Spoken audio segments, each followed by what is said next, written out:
The fifth concerto of Prokofjev is actually my absolutely favorite concerto of Prokofjev. Of course, the first one has a very nice fresher, the second one is dramatic, the third one is probably the more composed, the fourth is really complex, but the fifth has something really special by the fact that the piano and the orchestra interact in a very original way. On top of that, I like very much the fact that the third movement is taking the same music material as the first movement, but in a faster version.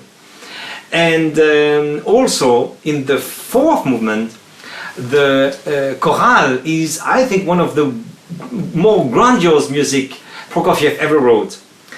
And before the coda of the fifth movement, there is a kind of no man's land where the piano plays some very strange scales, harmony, and the bassoons in six make some very spooky melody. It's a very unique place in music, I think, for any concerto, where you don't know what's happening, the time is passing by, and something will happen, but you don't know what. And then the little march comes, and then it goes straight to the end. I discovered this concerto actually by pure chance. I was a student at the Paris Conservatory, living near the Seine at the Cité des Arts, and one day on the side of the Seine there is some bookshop and selling second-hand books and sometimes music, and there was some music, and I saw this score of Prokofjev fifth concerto. I must admit at that time I didn't know even there were a fifth piano concerto. I opened the score, and luckily enough I was able to find the wonderful recording, which is probably the best there is so far, of Maestro Richter with Rowicki and the orchestra of Poland, recorded in Warsaw. And this struck me immediately, and I fell immediately in love. And actually, that's the first. No, actually, it's the second concerto of Prokofjev which I learned.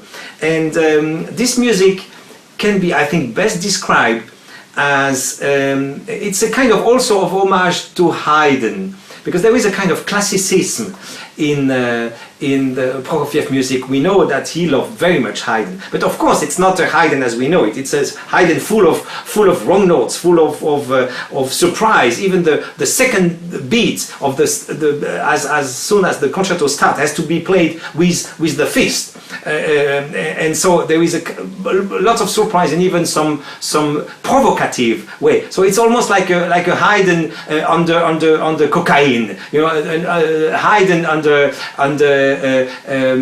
excitement. But I really love this concerto very much, and I hope you will too.